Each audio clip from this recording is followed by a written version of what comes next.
The biggest misconception about mistakes, I think, is that they're a lot more common than what we would hope. Mm. It's so easy to make mistakes in investing in shares. I think in property, where the transaction costs are probably far higher, and once you get into a house, you can't really sell it again without incurring a huge loss if you want to turn it over quickly. It's not like that with shares.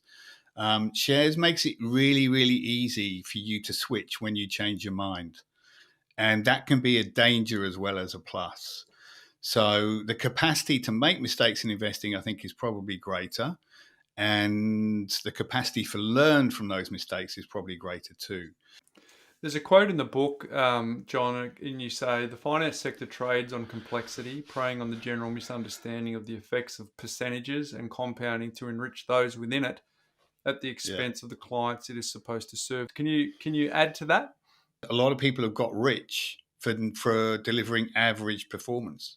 Mm. And you can see it in the stats from fund managers. You know, if you look at fund managers in Australia, only about a quarter last more than 10 years. And if you look at their average returns, the average fund manager delivers average returns minus the fees they charge. And you talk to an ordinary punter and they go, oh, 1%.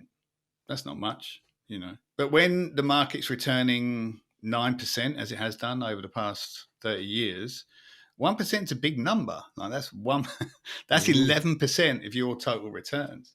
And if there's performance fees on top of that, then you can get up to 15 or 20%.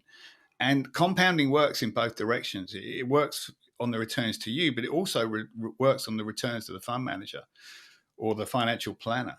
So if you do that over 30 years, they're taking more than half of the increase in your wealth. Mm. And that's what the finance industry trades on. So people don't understand the power of compounding.